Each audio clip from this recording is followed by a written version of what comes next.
நேரம் முடிச்சுட்டு காலையில கதவை திறந்து வெளியே வந்து பார்த்தேன்.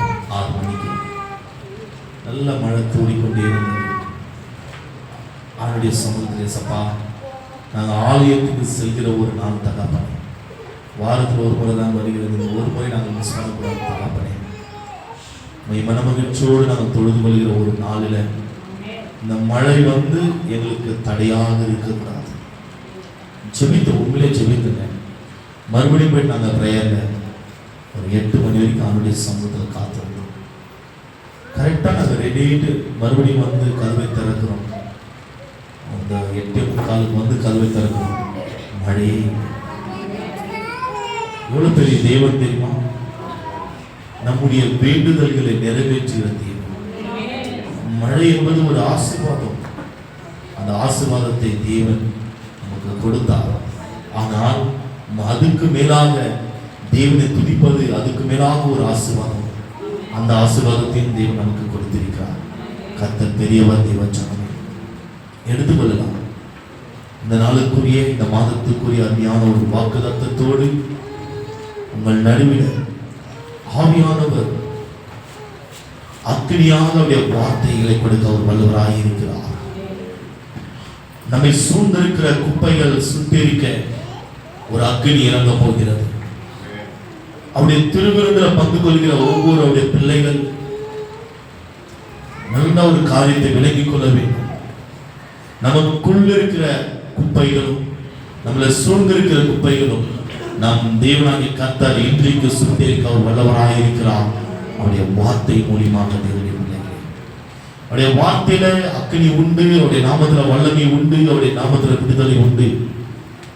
நீங்க அதிகமாக தேவனுடைய வார்த்தையை நேசிக்கிறவர்களாக இருக்க வேண்டும். தேவனுடைய பிள்ளைகள் அதிகமாக இந்த வார்த்தை மேல நீங்க அதிகமாக உங்களுடைய பார்த்தீங்கன்னா அன்பை செலுத்த வேண்டும். ஏன் நான் சொல்லுகிறேன் என்றால், வார்த்தை தான் இயேசுவானவர், இயேசுதான் வார்த்தை. தேவச்சனமே, நாங்க எதுக்கு முக்கியத்துவம் கொடுக்கிறோம்? முதலாவது தேவனுடைய வார்த்தைக்கு தான் நாங்கள் முக்கியத்துவம் கொடுக்கிறோம். முதலாவது தேவனுடைய வார்த்தை. என் தேவனாகிய கர்த்தர் வானத்தையும் பூமி எப்படி படைத்தார்? என் தேவனாகிய கர்த்தர் இந்த மனித குலத்தை எப்படி படைத்தார்? என் தேவனாகிய கர்த்தர் எப்படி அவர் இறங்கி வந்தார்? எல்லாமே அவரை குறித்து பரலோகம் எப்படி இருக்கும்? என் தேவன் அன்புள்ளவர், என் தேவன் கிருபை உள்ளவர், என் தேவன் தயவுள்ளவர், என் தேவன் மகிமையுள்ளவர், எல்லாமே இந்த வார்த்தை மூலியமாக ஆண்டவர் நமக்கு ஒரு பொக்கிஷமாக தேவன் கொடுத்திருக்கிறார். ஐயா, அவருடைய நாமத்துக்கு மகிமை உண்டாகணும். தேவன் சொன்னார். எடுத்துக்கொள்ளலாம். 18ஆம் அதிகாரம் 18வது வசனம். சங்கீதம் 18ஆம் அதிகாரம் 18வது வசனம். ஒரு விஷயம் படிக்கலாங்களா? சங்கீதம் 18ஆம் அதிகாரம் 18வது வசனம். என் ஆபத்து நாளில், பாருங்க, என் ஆபத்து நாளில் எனக்கு எதிரிட்டு வந்தார்கள், எனக்கு எதிரிட்டு வந்தார்கள். கர்த்தரோ எனக்கு ஆதரவாய் இருந்தார். கர்த்தரோ எனக்கு ஆதரவாய் இருந்தார். எப்படி அந்த வார்த்தை எப்படி இருக்குது பாருங்க.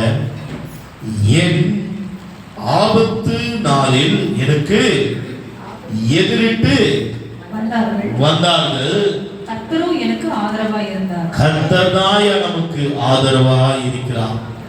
இந்த நாள் வரைக்கும் கர்த்தர் தான் நமக்கு பலன், கர்த்தர் தான் நமக்கு உயர்ந்த அடைக்கலம், கர்த்தர் தான் நமக்கு கோட்டையாய் இருக்கிறார். தேவன் சனமே, எவ்வளவு ஆபத்துகள் சூழ்ந்திருந்தாலும் எல்லா ஆபத்துகளிலிருந்தும் நம்மை பாதுகாக்கிறவர் ஒரே ஒருவர் தான், இயேசுவானவர் மாத்திரம்தான். தேவன் சனமே, நமக்கு எதிராக அநேக பிரச்சனைகள், சாத்தான் வானமண்டலத்தில் இருந்து, இந்த மேகம் இருந்து பாருங்க, அந்த மேக மண்டலத்தில் இருந்து சாத்தான் அநேக ஆபத்துகளை, இவர்கள் தேவனுடைய பிள்ளைகள், இவர்கள் கர்த்தருடைய பிள்ளைகள், இவர்களை எப்படியாவது ஆபத்துக்குள்ள சிக்க வைத்து, அதாவது ஏதாவது பிரச்சனைகளுக்குள்ள இவர்களை சிக்க வைத்து இவர்களை விடுதலை ஆக்க முடியாத ஒரு நிலைமைகளுக்குள்ள இவருடைய வாழ்க்கை தத்தளிப்பின் பாத்திரத்தை போல இருக்க வேண்டும் என்று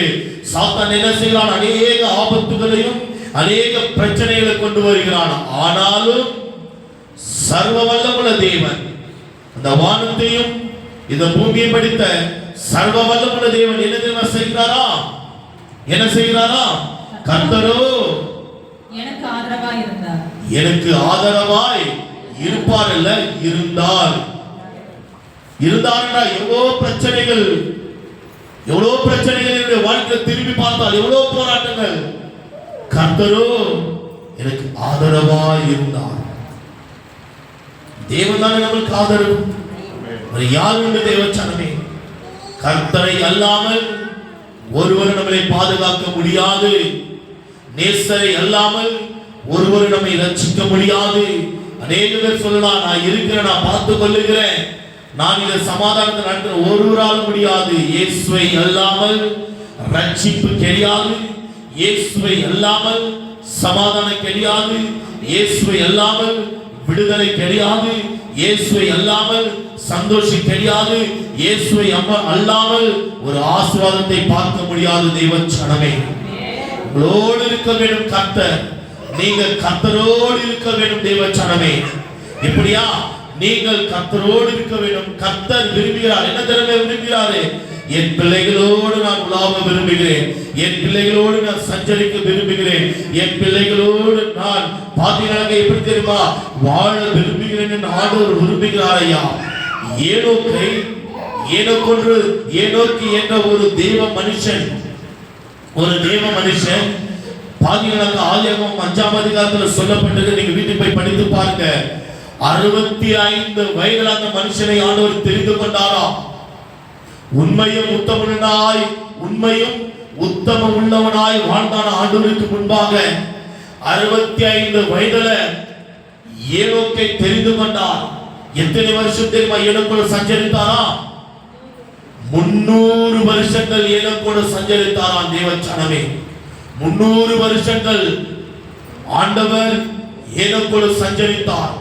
தேவனுக்கு விருப்பம் என்ன தெரியுமா? என் பிள்ளைகளோடு நான் சஞ்சரிக்க விரும்புகிறேன். என் பிள்ளைகளோடு நான் வாழ விரும்புகிறேன். ஏன் தெரியுமா? இந்த பூமி முழுவதும் நாங்கள் சுவிசேஷத்தை அறிவிக்க பாத்தீங்கன்னா கர்த்தர் ஆவியானவரால் ஏவப்படுகிறோம். பூமியில் உள்ள எல்லா ஜனங்களும் ரட்சகரை அறிய வேண்டும். பூமியில் உள்ள எல்லா ஜனங்களும் எல்லா குடிகளும் கர்த்தரே ரட்சிப்பின் தேவன் என்று அறிய வேண்டும் என்று ஏன் தெரியுமா நாம் வாஞ்சிக்கிறோம்? அந்த ஜனங்கள் இந்த பூமிக்கு வருவதற்கு முன்பாகவே பரலோகத்தில் ஒரு தீபத்தை போல பற்றி எரிந்து கொண்டிருப்பார்களா?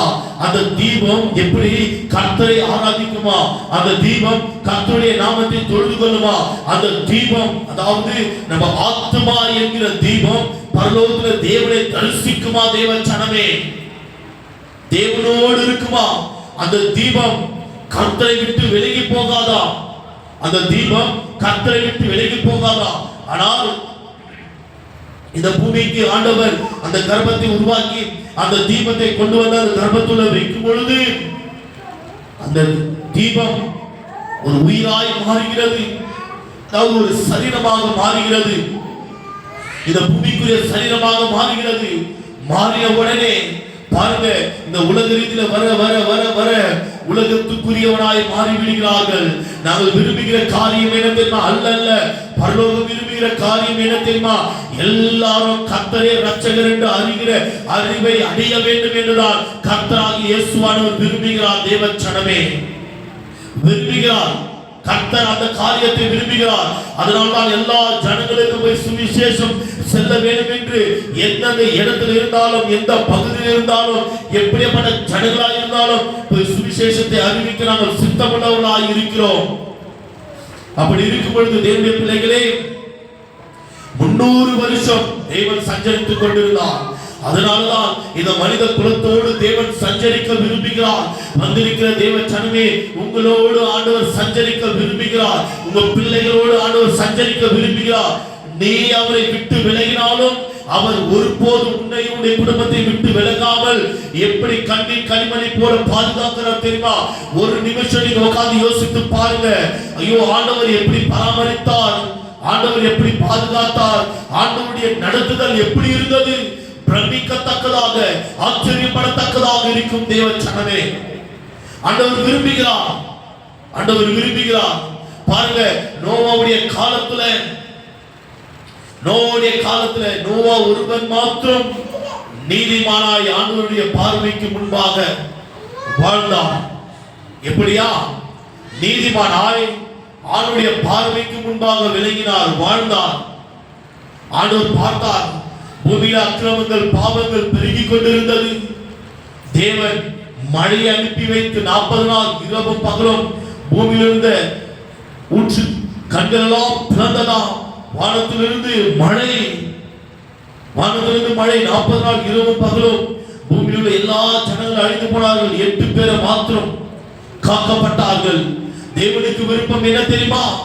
என் பிள்ளைகள் பாதுகாக்கப்பட வேண்டும், என் பிள்ளைகள் எந்த சாபத்துக்குள்ள சிக்கி தவிக்க கூடாது, என் பிள்ளைகள் ஆசீர்வதிக்கப்பட வேண்டும் என்றுதான் நம் தேவனாகிய கர்த்தர் விரும்புகிறார். ஐயா விரும்புகிறார். அதுதான் வசனம் உரைக்கிறது. என் ஆபத்து நாளில் எனக்கு எதிரிட்டு வந்தார்கள். அநேக பிரச்சனைகள் எப்படியாவது கீழே தள்ளணும், எப்படியாவது இவர்களை சாபத்துக்குள்ள கொண்டு வர வேண்டும். ஆனால் கர்த்தரோ எப்படியா? ஆதரவாய் இருந்தார். கர்த்தர் தான் நமக்கு ஆதரவு. ஐயா கர்த்தர் தான் நமக்கு ஆதரவு. இதை தேவனுடைய பிள்ளைகள் இந்த காலை வேளையில் உணர வேண்டும். கர்த்தரை அல்லாமல் ஒரு காரியம் செய்ய முடியாது. நம்முடைய பலத்தினாலோ பராக்காரத்தினாலோ நம்ம நினைத்துக் கொள்ள வேண்டும், என்னுடைய பலத்தினாலோ பராக்காரத்தினாலோ ஒன்றுமே ஆகாது. எல்லாமே தேவ ஆவினால மாத்திரம் தான் நடக்கும். எல்லா தேவனுடைய பலத்தினால மாத்திரம் தான் நடக்கும். நம்முடைய பலத்தினால ஒன்றுமே செய்ய முடியாது. இந்த பூமியில கர்த்தருடைய உதவி இருந்தால் மாத்திரம்தான், கர்த்தருடைய பலன் இருந்தால் மாத்திரம்தான், கர்த்தருடைய கிருபை இருந்தால் மாத்திரம்தான் தேவச்சனமே. பாருங்க, இரவு முழுவதும் அருமையான ஒரு உறக்கத்தை கொடுத்தார். கர்த்தருக்கு ஸ்தோத்திரம். இரவு முழுவதும் நல்ல ஒரு குடும்பத்தை பாதுகாத்தார். இவ்வளவு மழை, நீ எந்த நியூஸ் தந்தாலும் அவ்வளவு புயல், இந்த பக்கம் அடிக்குது இந்த பக்கம் அடிக்குது, இவ்வளவு கிலோமீட்டர் வருது, அவ்வளவு எல்லாம் பயமுறுத்தல் தான் இருந்தாங்க. எந்த நியூஸ் சேனல் திறந்தாலும், தமிழ் நியூஸ் சேனல் எது திறந்தாலும், ஆனால் கர்த்தர் இருக்கிறார். ஐயா நமக்கு பாதுகாப்பு. இந்த உலகத்து மனுஷர்கள் நமக்கு பாதுகாப்பு இல்லை. இயேசுவானவர் ஒரே ஒருவர் தான் தேவன். எப்படியா? கர்த்தர் உனக்கு என்னவாய் இருக்கிறாரா? ஆதரவாய் இருக்கிறாரா? பாருங்க, எடுத்துக்கொள்ளலாம். உபாகமம் 28ஆம் அதிகாரம்.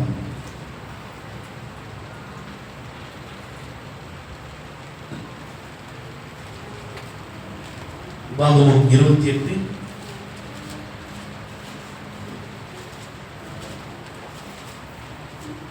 7ஆவது வசனம். ஒரு சிறப்பு படிக்கலாமா? உனக்கு விரோதமாய் எழும்பும் உன் சத்துருக்களை கர்த்தர் உன்னோடு இருந்தால் உனக்கு விரோதமாய் எழும்புகிற உன் சத்துருக்களை கர்த்தர் உனக்கு முன்பாக முறிய அடிக்கப்படும்படி ஒப்பு கொடுப்பார். ஒரு வழியாய் உனக்கு எதிராக புறப்பட்டு வருவார்கள். நல்லா புரிஞ்சுகளுங்க, ஒரு பிரச்சனை உனக்கு எதிராக ஒரு வழியாய் புறப்பட்டு வரும், 7 வழியாய் உனக்கு முன்பாக ஓடி போவார்கள். பாத்தீங்களா? ஒரு கருத்தை தட்டுவோமா? ஒரு பிசாசு தேவனுடைய பிள்ளைகளை எப்படியாவது தேவனிடத்திலிருந்து இவர்களை பிரித்தெடுக்க வேண்டும். இவர்கள் நித்திய ஜீவனை அடையக்கூடாது, இவர்கள் சந்தோஷமாய் மனமகிழ்ச்சியாய் வாழக்கூடாது என்று பிசாசு விரும்புகிறான். நான் கர்த்தரிடத்தில் செய்கிறான். இல்லை, என் பிள்ளைகளை நான் ஆசீர்வதிப்பேன், என் பிள்ளைகளுடைய சாப கட்டுகளை ஒழிப்பேன், என் பிள்ளைகள் சமாதானமா வாழணும், என் பிள்ளைகள் சந்தோஷமா இருக்கணும், என் பிள்ளைகள் மனமகிழ்ச்சியா இருக்கணும் அப்படின்னு சொல்லிட்டு யார் நினைக்கிறார்? கர்த்தர் நினைக்கிறாராம். கர்த்தருக்கு பட்சத்தில் இருக்கும்போது என்ன தெரியுமா நடக்கும்? நல்லா புரிஞ்சு கொள்ளுங்க. உனக்கு விரோதமாய் எழும்பும் உன் சத்துருக்களை கர்த்தர் உனக்கு முன்பாக முறியடிப்பார். ஆமென் சொல்லுமா? உனக்கு விரோதமாய் எழும்பும் உன் சத்துருக்களை கர்த்தர் உனக்கு முன்பாகவே முறியடிப்பார். அதுக்கு அடுத்தது, ஒரு வழியாய் உனக்கு எதிராக புறப்பட்டு வருவார்கள், 7 வழியாய் உனக்கு முன்பாக ஓடி போவார்கள். 7 வழியாய் உனக்கு முன்பாக ஓடி போவார்கள். தேவச்சனமே, அதாவது எப்படி நீ ஆணுடைய அபிஷேகத்துல நிறைவேறினால் மாத்திரம்தான் உன் சத்துருக்களை உனக்கு முன்பாக நம் தேவனாகிய கர்த்தர் முறியடிக்க முடியும். வெறும் பேருக்கு மாத்திராய் நான் கிறிஸ்துவாய் வாழ்ந்து பேருக்கு மாத்திரம் நான் கிறிஸ்துவாய் ஜீவித்திருந்தால் உனக்கு விரோதமாக எழும்புகிற ஆயுதம் கர்த்தர் முறியடிக்க முடியாது. அதாவது நீயும் கர்த்தரும் நீயும் இணைந்திருக்க வேண்டும் தேவனுடைய பிள்ளைகள். அப்பொழுது மாத்திரம்தான் உனக்கு முன்பாக வருகிற எல்லா வானமண்டலத்தின் பொல்லாத ஆவின் கிரிகளை தேவாதி தேவன் சிம்மாசனத்தில் வீற்றிருக்கிறவர் இறங்கி வந்து அவர் சேனைகளின் அதிபதியாக இருந்து உனக்கு முன்பாகவே அந்த வல்லமைகளை முறியடிப்பார். தேவ சனமே, நீ நான் கர்த்தருக்குள்ள இல்லை, அந்த பிரச்சனைகள் அந்த போராட்டங்களை ஒரு நாளும் மேற்கொள்ள முடியாது. நீ கர்த்தருக்குள் இருந்தால் மாத்திரம்தான் அந்த பிரச்சனைகள் எப்படி நீ சமாளிக்க முடியும், அந்த பிரச்சனைகள் எப்படி உன்னை விட்டு விலக முடியும் என்று கர்த்தர் உனக்கு பலத்தை தருவார். தேவ சனமே, நீங்களே உடைய கண்களால் நீங்கள் பார்த்து ஆச்சரியப்படுவீர்கள். தேவனுடைய பிள்ளைகளே, இல்ல நான் பேருக்கு கிறிஸ்துவனாய் வாழ்ந்திருந்தால் ஆசீர்வாதத்தை பார்க்க முடியாது.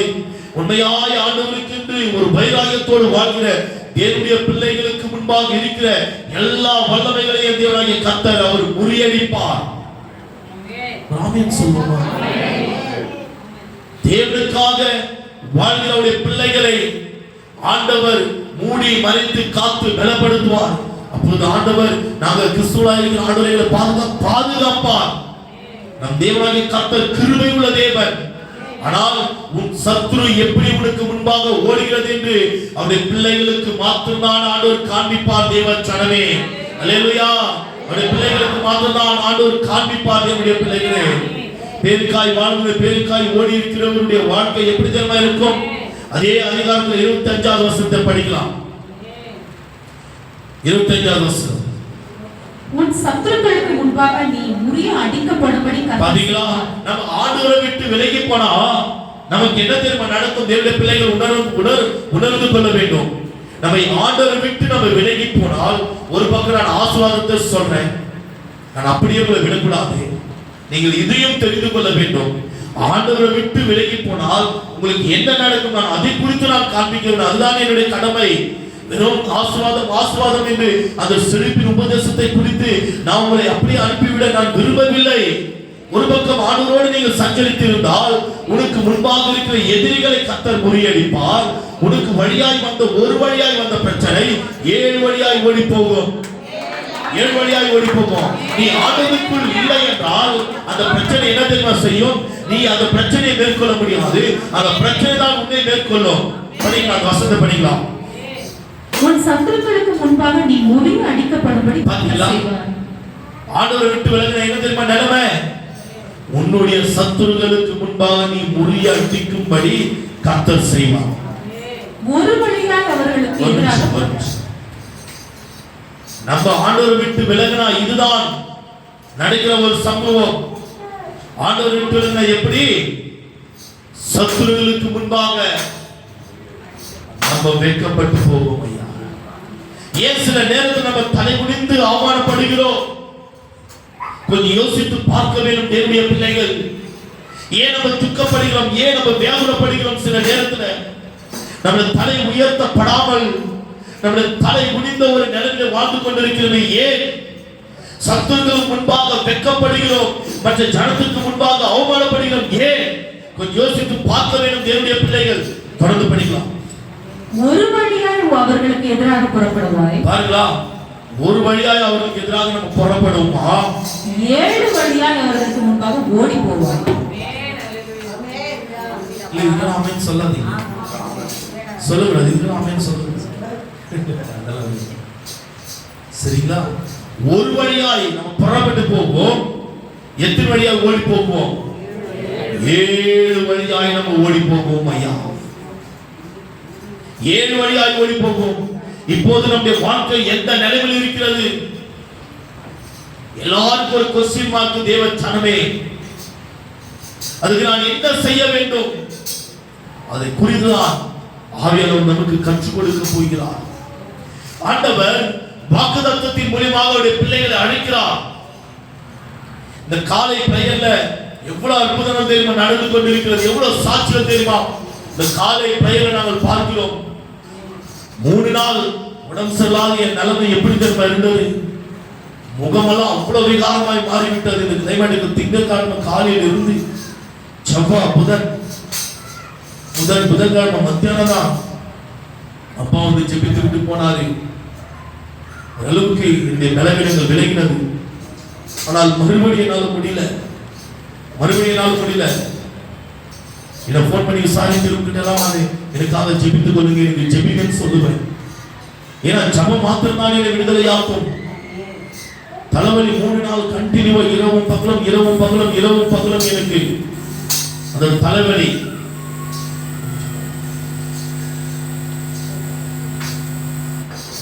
அது இன்னொரு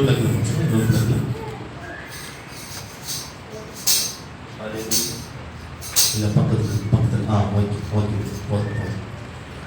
அப்போ 3 நாளா இரவும் பகலும் எனக்கு ஒரே தலைவலி. ஒரே என்ன செய்வது, ஹாஸ்பிட்டலுக்கு போலாமா, கிளினிக் போலாமா, வேண்டாமா, ஹாஸ்பிட்டலுக்கு போலாமா, வேண்டாமா, வீட்டுல இருந்து கூப்பிடுவாங்க. ஆனா காலை பிரேயர் ஆட்டோமேட்டிக்கா நடந்து கொண்டு இருந்தது. தேவ சனமே ரொம்ப துக்கத்தோடு ஆண்டவரே என்னால் முடியல, அழற ஒரு நிலைமை, ரொம்ப கஷ்டப்பட்டு நான் என்ன செய்யணும்னு சொல்லி பார்த்தாக்க நேர பெட்ரூம்ல போயிட்டு துக்கத்தோடு ஏசப்பா சொல்லிட்டு டேப்லெட் சாப்பிட்டேன். சாரி நான் டேப்லெட் சாப்பிட்டு சரி போய் படுத்துட்ட உடனே பாருங்க அறைக்குள்ள 2 தேவனுடைய தூதர்கள் இறங்கி வராங்க. சத்தியமுள்ள வார்த்தையை நான் பேசிக் கொண்டிருப்பது போல் நினைக்கிறேன். சத்தியமுள்ள ஒரு வார்த்தை. என் தேவனாகிய கர்த்தர் என்னை அறிகிறவராக இருக்கிறார். 2 தேவனுடைய தூதர்கள் என் அறைக்குள்ள இறங்கி வராங்க. அதாவது 2 ஊழியக்காரர்கள் மூலியமாக ஆண்டவர் எனக்கு தரிசனமாக காண்பிக்கிறார். ரொம்ப நேரம் படுத்த ஒரு 4-5 மணி நேரம் நான் உறங்கினேன். ரொம்ப நாளைக்கு அடுத்தது நான் 4-5 மணி நேரம் நான் உறங்கின தேவச்சாமி. என் அறைக்குள்ள எனக்கு வந்து அநேக வார்த்தைகள் எனக்கு நல்ல ஞாபகம் இருக்கு. அவங்க என்ன பேசுறாங்கன்னு சொல்லிட்டு ஒரே ஒரு தெய்வத்துடன் மாத்திரம் என்னோடு எவ்வளவு நேரம் பேசினாரு எனக்கு நல்லா ஞாபகம் இருக்கிறது. தெய்வ பிள்ளைகளே, அதை வந்து பிரியா உட்காந்து பிரியா இது போல இருக்கிறது ஒரு தெய்வத்துடன், 2 தெய்வத்துடன், ஒரு தெய்வத்துடன் இது போல என்னிடத்துல பேசுறான் அந்த சொப்பனத்துல பேசுறார் என்று அது என்னென்ன பேசுறார் ஒவ்வொன்றாக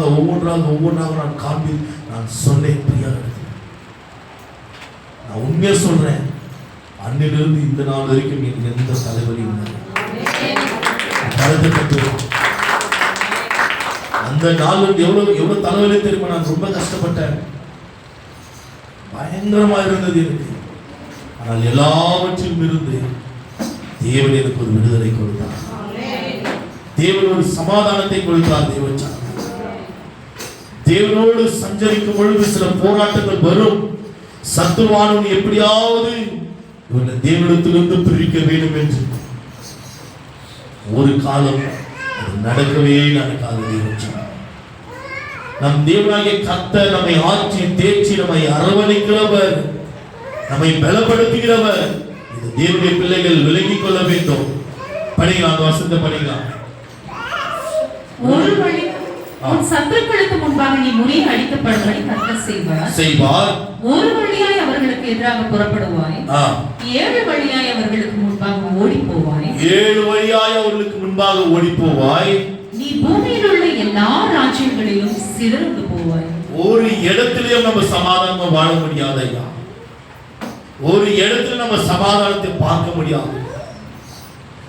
தேவன் நம்மோடு இருக்கும் பொழுதுதான் சமாதானம். அந்த சமாதானத்தை பெற வேண்டும் என்றால் நான் என்ன செய்ய வேண்டும்? அதுதான் இந்த வேலை எல்லாருக்கும் ஒரு क्वेश्चन மார்க். நீ ஆண்டவர் வாக்குத்தத்தத்தை கொடுத்தார் உனக்கு. இந்த நாளுக்குரிய இந்த மாதத்துக்குரிய ஒரு வாக்குத்தத்தத்தை கொடுத்தார். வாக்குத்தத்தம் சங்கீதம் 18:18 உனக்கு எதிராக புறப்பட்டு வருவார்கள். எப்படியா? கர்த்தர் எனக்கு ஆதரவாய் இருக்கிறார். வாக்குத்தத்தத்தை கொடுத்தார். ஆனால் நம்முடைய சத்துருக்களை எப்படி மேற்கொள்ள முடியும்? கர்த்தர் நமக்கு பலத்தை கொடுத்திருக்கிறார். எப்படி நம்முடைய சத்துருக்களை மேற்கொள்வது? சபைக்கு வருகிறோம், ஆண்டவரை துதிக்கிறோம், தேவனுடைய நாமத்தை மகிமைப்படுத்துகிறோம், உபவாசத்துல கலந்து கொள்கிறோம், ஆனால் ஒரு விடுதலை ஆகாமல் இருக்கிறது ஏன்?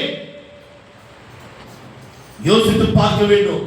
இப்போது நம்முடைய நிலைமை எல்லாம் எந்த சிலர் எல்லாரும் சொல்ல முடியாது, சிலருடைய வாழ்க்கை வெற்றில்லாத ஒரு வாழ்க்கையாக நம்ம வாழ்ந்து கொண்டிருக்கிறோம் ஐயா.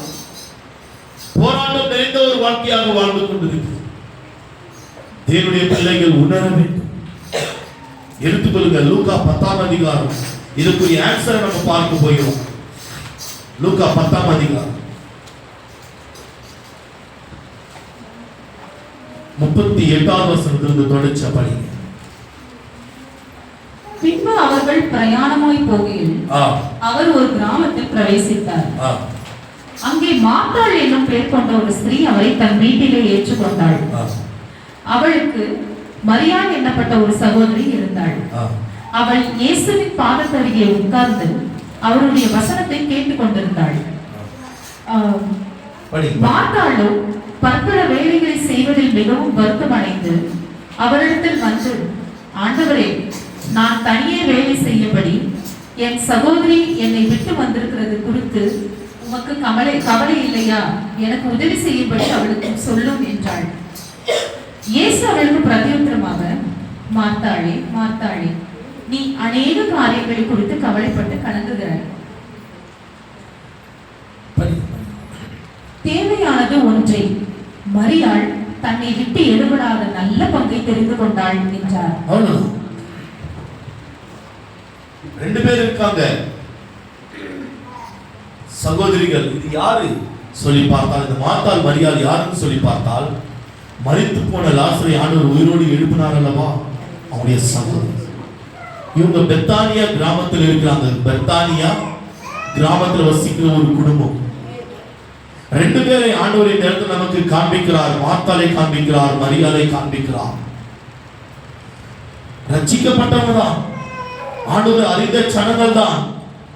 ஆனால் இந்த இடத்துல யார் ஆசீர்வாதத்தை பெற்றுக் கொண்டார்கள், யார் சாபத்தில் விழுந்தார்கள்? அபிஷேகம் பெற்றவர்கள் தான். ஆனால் யார் ஆசீர்வாதத்துக்குள்ள பிரவேசித்தார்கள், யார் ஆசீர்வாதத்துடைய பாதத்தில், அதாவது சர்வ வல்லமுடைய பாதத்தில் யார் காத்திருந்தார்கள்? அதுதான் இந்த வேளை நம்ம பார்க்க போகிறோம். மறுபடியும் படிக்கலாம் 38 இருந்து. பின்பு பிரயாணமாய் போகையில் அவர் ஒரு கிராமத்தில் பிரவேசித்தார். அதாவது பெத்தானியா அந்த இடத்துல கிராமம் என்று சொல்லப்பட்டிருக்கிறது. அதாவது பெத்தானியா கிராமம். அந்த பெத்தானியா கிராமத்தில் பிரவேசித்தாரா? அங்கே மார்த்தாள் என்னும் பெயர் கொண்ட அவரை தன் வீட்டிலே ஏற்றுக்கொண்டாள். யார் தெரியுமா அழைக்கிறாங்க? மார்த்தாள் அழைக்கிறாங்க. நல்ல ஞாபகம் வைத்துக் கொள்ளுங்க. மார்த்தாள் என்ற ஒரு சகோதரி, ஒரு ஸ்ரீ, ஒரு பெண் ஆண்டவரை பார்த்து என் வீட்டுக்கு வர வேண்டும் என்று அந்த சகோதரர், அந்த பெண் இயேசுவை பார்த்து அழைக்கிறார். அழைத்த உடனே அவளுக்கு மரியாள் என்னப்பட்ட ஒரு சகோதரி இருந்தாள். அந்த மார்த்தாளுடைய சகோதரி மரியாள் என்னப்பட்டவர் ஒருவர் இருந்தார். அவள் இயேசுவின் பாதத்தருகே உட்கார்ந்து அவருடைய வசனத்தை கேட்டுக் கொண்டிருந்தாள். பாத்தீங்களா? அழைத்தது ஒருவர், ஆணுடைய பாதத்தில் அமர்கிறது ஒருவர். யார் ஆணுடைய பாதத்தில் அமர்கிறார்களோ, அவருடைய வசனத்துக்கு கீழ்ப்படுகிறார்களோ, அவர்களுக்கு தான் உனக்கு முன்பாகும் சத்துருக்கள் 7 வழியாக ஓடி போவார்கள். இல்லை என்றால் உன்னுடைய சத்துருக்களுக்கு முன்பாக நீ 7 வழியாய் நீ ஓடி போவாய். விஷயம் புரிந்ததா? ரெண்டு பேர் இருக்காங்க. மார்த்தாள் அழைக்கிறார். ஆனால் ஆணுடைய சமூகத்தில் யார் அமர்ந்திருக்கிறது தெரியுமா? மரியாள். தேவனுடைய சத்தத்துக்கு நீ கீழ்ப்படிந்தால் நிச்சயமாய் உன்னுடைய சாப கட்டுகள் முறியடிக்கப்படும். ஐயா, தேவனுடைய சத்தத்துக்கு நீ உண்மையாய் கீழ்ப்படிந்தால் உனக்காக பரலோகம் திறக்கப்படும். தேவச்சானவே, ஒரு பிரபலமான தேவ ஊழியர் மரித்து விட்டார். அவர் தன்னுடைய கூடாரத்தில் இருக்கும் பொழுது, தன்னுடைய வீட்டுக்குள்ள இருக்கும் பொழுது அவருக்கு ஒரு போன் கால் வருகிறது. சில ஆண்டுகளுக்கு முன்பாக, நல்லா கேளுங்க, சில ஆண்டுகளுக்கு முன்பாக அவருக்கு ஒரு போன் கால் வருகிறது. ஒரு ஊழியரிடத்திலிருந்து போன் பண்ணி, ஐயா இது போல என் சகோதரன் கோமா ஸ்டேஜுக்கு போயிருக்கிறார், டாக்டர்கள் வேண்டாம், இனி ஏன் இவரை வைத்துக் கொண்டிருக்கிறீங்க, வேண்டாம் விட்டுடுங்கன்னு சொல்றாங்க டாக்டர். அதாவது கொண்டு விடலாம் இவரவ சொல்கிறார்கள். என் சகோதரன் கோமா ஸ்டேஜில் பல மாதங்களாய் பல நாட்களாய் நல்ல கேள்வி கோமா ஸ்டேஜில் இருக்கிறார். இந்த ஊழியக்காரன் அந்த தேவ மனிதனுக்கு போன் பண்ணி சொல்கிறார் விஷயத்தை. சொன்ன உடனே அவர் நேர புறப்பட்டு அவரை பார்க்க வந்தார். அந்த கோமாவில் இருக்கிற அந்த மனிதனை பார்க்க வந்தாராம். பார்க்க வந்த உடனே ஒரே ஒரு வார்த்தையா, ஒரே ஒரு வார்த்தையா, அந்த கோமாவில் இருக்கிற ஒரு நல்லா ஜெபிக்கிற ஒரு மனிதனா, நல்லா ஆண்டவரை துதிக்கிற ஒரு மனிதனா, கோமாவில் இருக்கிறேன்னு சொல்லிட்டு நிறைய பேர் நினைத்துக் கொண்டிருக்கிறாங்க. ஆனா இந்த ஊழியர் வருவதற்கு முன்பாகவே, இந்த ஊழியக்கார் வருவதற்கு முன்பாகவே அவர் மறித்திருக்கிறார். அநேக மாதங்களாய் கோமா ஸ்டேஜில் இருந்தார். இந்த ஊழியக்காரர் அழைத்த உடனே அவர் மறித்திருக்கிறார். அந்த கோமாவில் இருக்கிறவர் மறித்திருக்கிறார். நல்லா விளங்கிக் கொள்ளுங்க. இவர் நேரம் போன உடனே கோமால் தான் இருக்கிறார் என்று, ஏன்னா ஐசியூ வார்டில் வச்சிருக்காங்க அவரை. டாக்டர்லாம் சொல்லிட்டாங்களா, யாரும் அவரை டிஸ்டர்ப் பண்ணாதீங்க, யாரும் போகாதீங்கன்னு சொல்லிட்டு. இவர் இந்த ஊழியக்காரர் உள்ள போன உடனே ஒரே ஒரு வார்த்தை தான் சொன்னாராம், இயேசுவின் நாமத்தால் இந்த மனிதன் எங்களுக்கு வேண்டும். பாருங்க, ஒரு மாதிரியாக இந்த வார்த்தை சொல்லுங்க, இயேசுவின் நாமத்தால் இந்த மனிதர் எனக்கு வேண்டும். அந்த வார்த்தை சொன்னது யார் தெரியுமா? ஒரு தேவ ஊழியர் டிஜிஎஸ் தினகரன். டிஜிஎஸ் தினகரன் இந்த வார்த்தையை சொன்னது.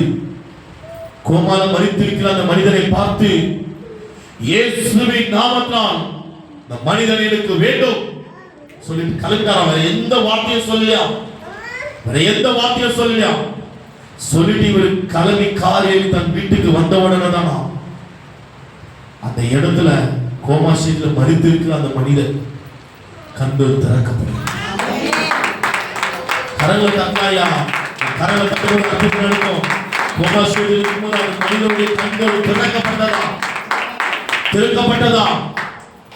நான் சாட்சியை காலையில் தான் கேட்டேன், காலையில் தான் கேட்டு வந்த இந்த சாட்சியை மோகன் லாசரஸ் அங்கிள் சொல்றாரு. இந்த சாட்சியை டெஸ்டிமனியை அவரை குறித்து எனக்கு இந்த வார்த்தையை கேட்கும் போது என் மைண்ட் அப்படியே ஓபன் ஆயிடுச்சு.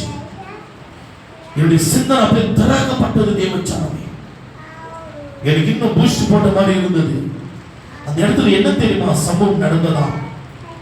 அந்த கோமா ஸ்டேஜ்ல மரித்திருந்த அந்த சகோதரன், அந்த வாலிபன் எங்க, டிஜிஎஸ் தினகரன் அங்கிள் எங்க, ஐயா எங்க போயிட்டாருன்னு கேட்டாரா? அதுக்கு அவங்களுடைய சகோதரன் வந்து, உனக்கு எப்படி தெரியும் நீ கோமா ஸ்டேஜில் அல்லவா இருந்தாய்?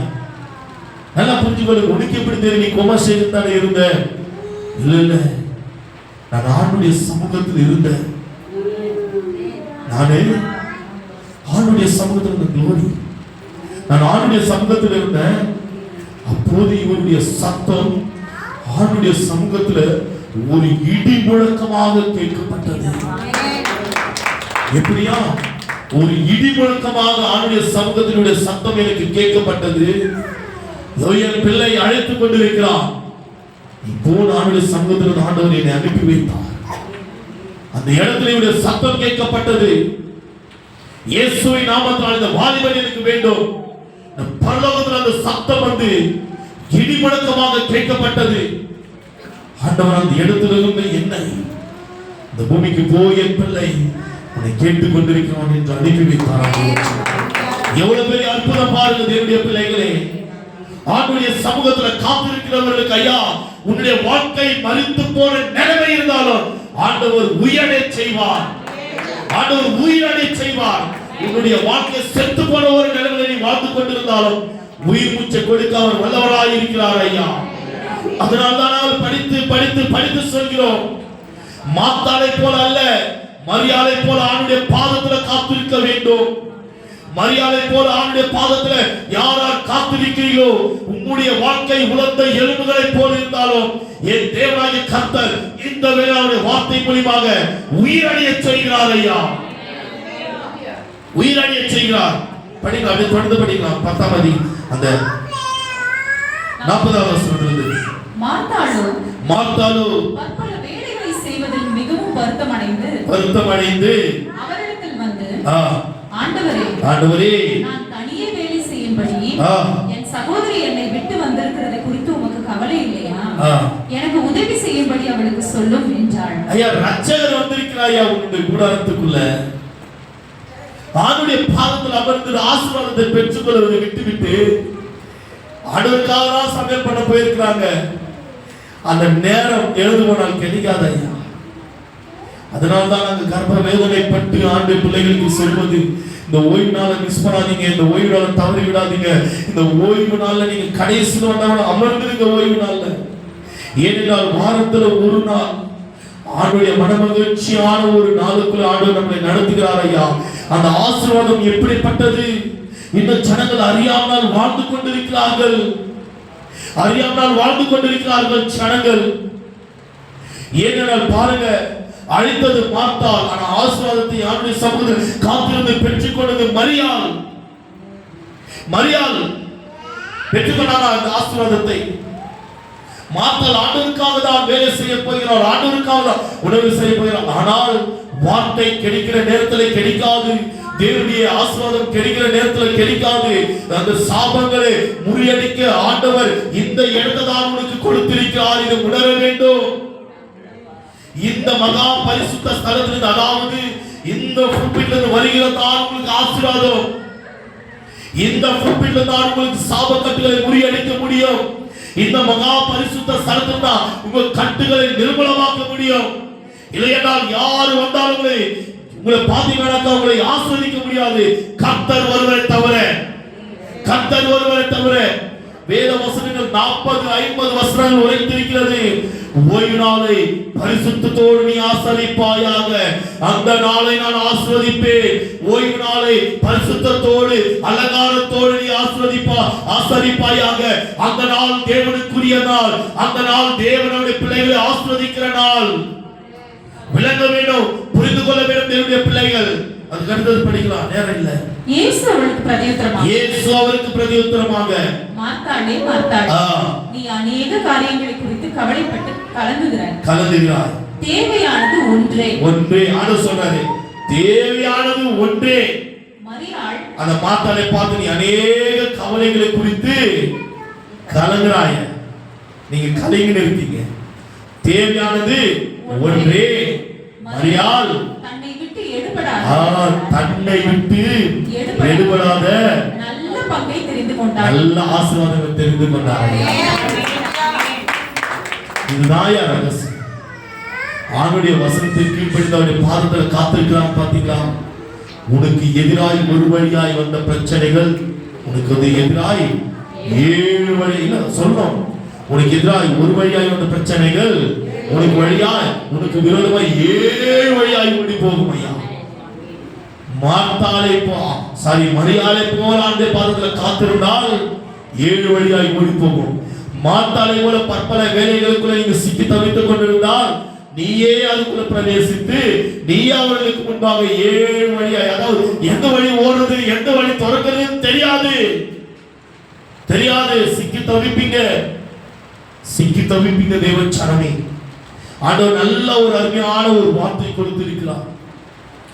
தேவனுடைய பிள்ளைகள் சொல்ல வேண்டிய ஒரே ஒரு காரியம், யாராவது ஜெபிக்கிறவங்க உங்க வீட்டுக்குள்ள வந்தாலும் சரி, நாங்களும் உங்க வீட்டுக்குள்ள வந்தாலும் சரி, உங்க கூடாரத்துக்குள்ள வந்தாலும் சரி, என்ன வேலை இருந்தாலும், அதாவது ஏதாவது ரொம்ப அர்ஜென்ட்டா வேலை இருந்தாலும் அதை முடித்து விடுங்க. ஆனால் ஊழியக்காரன் உங்க வீட்டுக்கு வரும்பொழுது கர்த்தர் வருகிறார் என்று நீங்க உணர வேண்டும். வரும்பொழுது என்ன வேலை இருந்தாலும் அதெல்லாம் விட்டு ஜெபிக்கிறதுக்கு நேரம் வந்து ஆண்டுடைய பாதத்தில் முழங்கால் படியிடுவது. ஆண்டுடைய சமூகம் அதுதான் நமக்கு முக்கியம். ஆண்டுடைய சமூகம் தான் நமக்கு இந்த உலகத்துக்குரியது அல்ல. அதுக்கு அடுத்தது கர்த்தர் ஒருவர் மாத்திரம்தாயா. ஏன் தெரியுமா இந்த வார்த்தையை சொல்ற? கர்த்தர் உங்களை ஆசீர்வதிப்பதற்காக. கர்த்தர் அந்த உபாகமம் 28ஆம் அதிகாரம் 7வது வசனத்தில் சொல்லப்பட்ட வார்த்தை உங்களுக்கு நிறைவேற வேண்டும். சங்கீதம் 18ஆம் அதிகாரம் 18வது வசனத்தில் சொல்லப்பட்ட வாக்குத்தத்தங்கள் உங்கள் மேலே நிறைவேற வேண்டும். அதுதான் நம் தேவன் விரும்புகிறார். அதுதான் நம் தேவன் விரும்புகிறார். மார்த்தாளா மரியாளா நீங்க சூஸ் பண்ணிக்கங்க. நீங்க மார்த்தாளா மரியாளா? மார்த்தாளா மரியாளுங்களா? மரியாளா. காலையில எவ்வளோ ஒரு உற்சாகத்தோடு நல்ல ஆசீர்வாதமா இருக்கிறீங்களா? காலையில் பிரேயர் ஆசீர்வாதமா இருக்குதுங்களா இல்லைங்களா? அவ்வளவுதானா? ஆசீர்வாதமா இருக்குது. எவ்வளவு சாட்சிங்க எவ்வளவு ஆசீர்வாதமா இருந்துச்சுங்க. அவங்களே வந்து சாட்சி சொல்லுவாங்க. அதுக்கு முன்பாடி அந்த சாட்சி நான் சொல்லட்டுங்களா? சகோதரி ஷாலினி அவர்கள் திருப்பி சந்திரங்களுடைய பெண், மூத்த பெண், பழைய சர்ச்சில் இருக்கும்போது வந்தாங்க. அவங்க வந்து இப்போ ஆர்சி சபைக்கு போயிருக்காங்க. ஆர்சி சபைக்கு போறாங்க. பார்த்தீங்கன்னாக்கா ஆண்டவர் செய்த அற்புதம் எப்படின்னாக்கா, திங்கட்கிழமை அவங்க போகணும் ஹாஸ்பிட்டலுக்கு செக்அப் பண்ணுறதுக்கு. ஒரு ஃபோன் கால் வருது. போகிறதுக்கு முன்னாடி சந்திராண்டி பண்ணுறாங்க ஒரு ஃபோன் கால். பண்ண உடனே மாதிரி போயிருக்காங்கப்பா ஜெபித்து கொள்ளுங்க. ஒரே ஒரு வார்த்தை, கர்த்தர் இருக்கிறார், உங்களை வெட்கப்படுத்த விட மாட்டார். ஏன்னா 4 மாதம் அவங்க ப்ரெக்னென்ட், 4 மாதம் இருக்கிறாங்க. அந்த ஸ்கேன் பண்ண சொல்லிட்டு டாக்டர் எழுதி கொடுத்துருக்காங்க. எவ்வளோ பேர் அற்புதம் கேளுங்களாம். ஸ்கேன் பண்ணணும்னு சொல்லிட்டு டாக்டர் எழுதி கொடுத்துருக்காங்க. அவங்க நேரம் ஹாஸ்பிட்டலுக்கு போகிறாங்க. அந்த செக்அப் பண்ணுறதுக்கு அந்த ஸ்கேனிங் எடுத்துட்டு போகிறாங்க. அந்த இடத்துல போகிறதுக்கு முன்னாடி கால் பண்ணாங்க, ஜெபித்தோம், அவங்களுக்கு தைரியம் சொன்னோம். அப்புறமா அந்த ஸ்கேன் எடுக்கிறவங்க வந்து மறுபடியும் நீங்கள் இல்லை, நீங்கள் போயிட்டு கொஞ்சம் வாக் பண்ணுங்கன்னு சொல்லிட்டு அனுப்பிச்சிட்டு இருக்காங்க. இன்னும் பயந்துட்டு இருக்காங்க. மறுபடியும் ஒரு ஃபோன் கால், மறுபடியும் பலப்படுத்தணும். கர்த்தர் ஐயா நாங்கெல்லாம் ஒன்றுமே இல்லை, நம்மளாம் ஒன்றுமே இல்லை. கர்த்தர் அவருடைய பிள்ளைகளை ஆஸ்வதிக்கிறார். கர்த்தர் அவருடைய பிள்ளைகளை ஆஸ்வதிக்கிறார். என்ன தெரியுமா? ஒன்று ஆண்டவர் கொடுத்ததுதான்.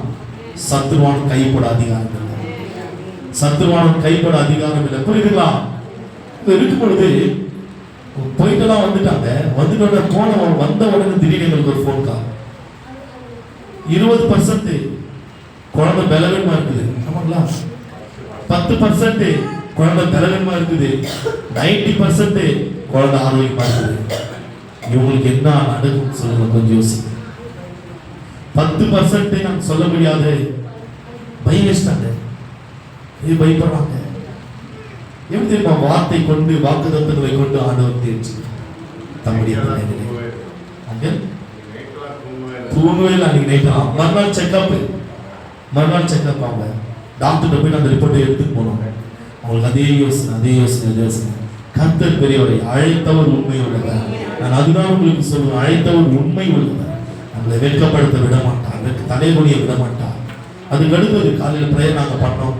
சகோதரி பெயர் வைத்து அதிகமாக நாங்கள் செபிதான் காலை பிரேயர்ல. அவங்க போனாங்க. போன உடனே போகும்போதும் ஜோம் பண்ணி போனாங்க. வந்துட்டு உடனே எனக்கு 2-3 ஃபோன் வந்துட்டே இருக்குது. இன்னும் நம்பர் தான் நினைக்கிறேன், ஆண்டி நம்பர்ல தான் வந்துட்டே இருக்குதுங்க. சந்திராண்டி நம்பர்ல தான் எனக்கு ஃபோன் வந்துட்டே இருக்குங்க. நான் இன்னொரு ஃபோனில் ப்ரேயரில் இருந்தேன். அதை முடிச்சுட்டு கூப்பிட்டேன். எனக்கு பையன் இருந்துச்சு. 3-4 ஃபோன் தொடர்ந்து வர எனக்கு பையன் இருந்துச்சு. சரி மறுபடியும் கூப்பிட்டு ஆண்டி என்ன ஆச்சுன்னு சொல்லிட்டு கர்த்தர் பெரியவர்னு சொன்னாங்க. எடுத்த உடனே சகோதரி அவங்க அதுதான் சொன்னாங்க, பிரதர் கர்த்தர் பெரியவர். அந்த ஸ்கேன் பண்ணவங்க 10%, ஐயோ 90% தான் நல்லா இருக்கு குழந்தைன்னு சொன்னாங்க. அந்த டாக்டர் வந்து அதெல்லாம் ஒன்றும் இல்லைம்மா, நீ தைரியமா அதுக்குரிய டேப்லெட்டை நான் தரேன், குழந்தை ஆரோக்கியமா இருக்குதுன்னு சொன்னாங்க. நான் உண்மையிலே சொல்றேன், டாக்டர் அந்த வேலையில இல்லம்மா இது சரியில்லைன்னு சொல்லி டாக்டர் சொல்லியிருந்தாலும் என் அப்பா சொல்லலையே. நம்ம அப்பா சொன்னாருங்களா? எடுத்தாங்களா?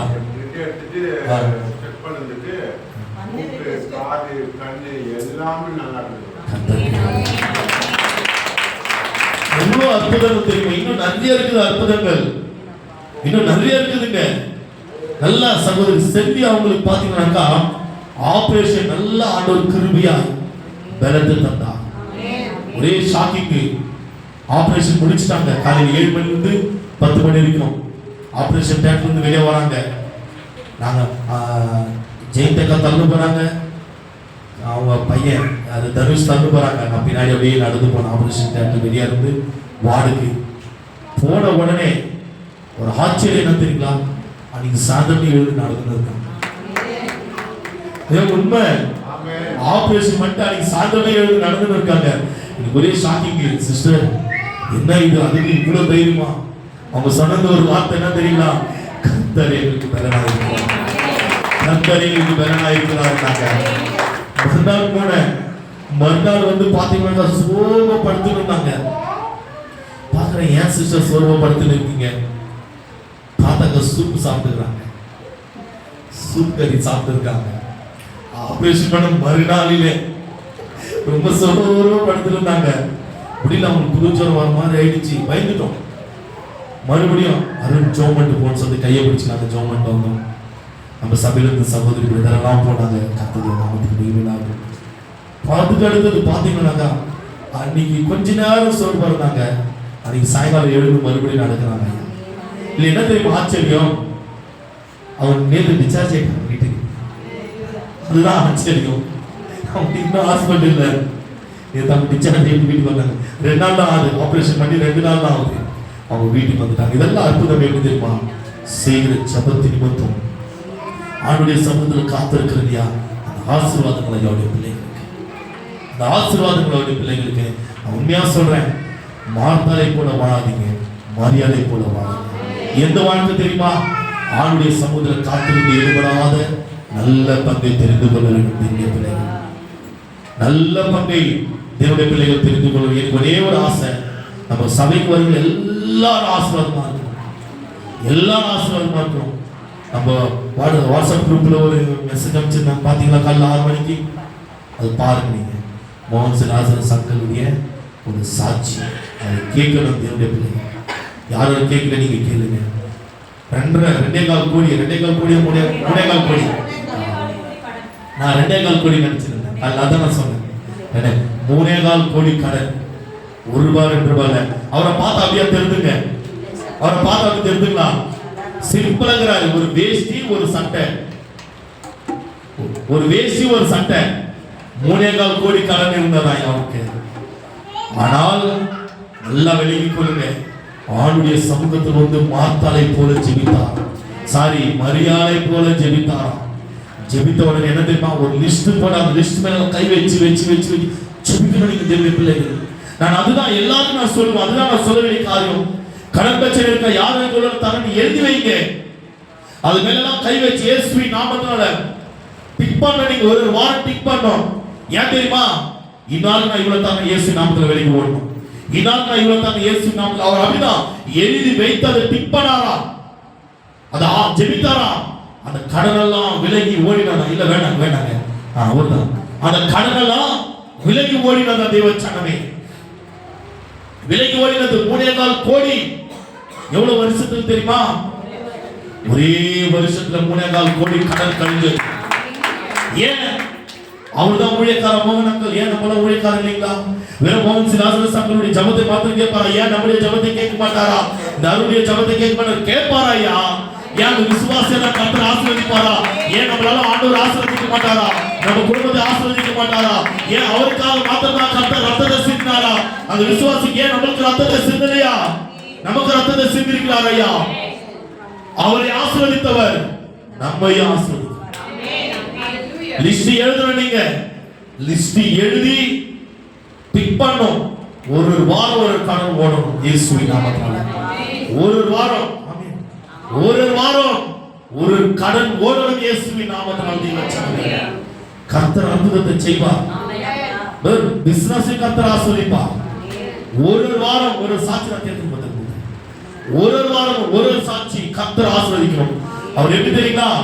3.25 கோடி கடன் மாத்திரம் கழிஞ்சது இல்ல அவரது. அந்த வருஷத்திலே பிசினஸை ஆண்டவர் ஆசீர்வதித்து கொடுத்தார். ஒரு பெரிய ஒரு ஃபேக்டரி கட்ட கிருபை செய்தார். ஒரு கோடன் கட்ட ஒரே வருஷத்துல எப்படி நடந்தது தெரியல அவருக்கு. ஆனால் வானத்தையும் பூமியை படைத்தவரை நம்மோடு இருக்கிறார், ஆசீர்வதித்தார் ஐயா. ஏன் நம்மளை ஆசீர்வதிக்க மாட்டாரா கர்த்தர்? ஏன் நம்மளை ஆசீர்வதிக்க மாட்டாரா கர்த்தர்? தேவனுடைய பிள்ளைகள் வைராக்கி வேணும், செபிக்கணும், இன்னொருத்தரை நம்புறோம். கர்த்தரை நம்பாத நம்ம வாழ்ந்து கொண்டு இருக்கிறோம். அதனால தான் சாபத்துல நம்ம எழுந்து கொண்டு இருக்கிறோம். பிடிங்க, அவருடைய பாதத்தை பிடிங்க.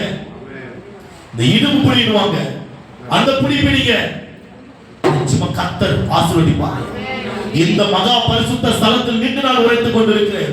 லிஸ்டி இன்னைக்கே எழுதுங்க, உட்கார்ந்து எழுதி அதற்காக நீங்க செவிங்க. கர்த்தர் உங்களை மென்மேலும் உயர்த்துவார். மென்மேலும் உங்களுடைய பிசினஸை ஆசீர்வதிப்பார், உங்களுடைய எல்லைகளை விரிவாக்குவார், சாபக்கட்டுகளை உடைப்பார்.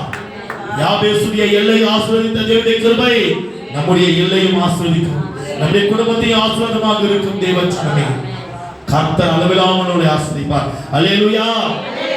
யாரை போல எடுபடாத நல்ல பங்கை தெரிந்து கொள்ள வேண்டும் தேவனுடைய பிள்ளைகள். மரியாதை போல ஆண்டவருடைய பாதத்தில் போட வேண்டும் ஐயா. சரி, எல்லாரும் எழுந்து இருக்கலாம். கொஞ்சம் நேரம் வந்து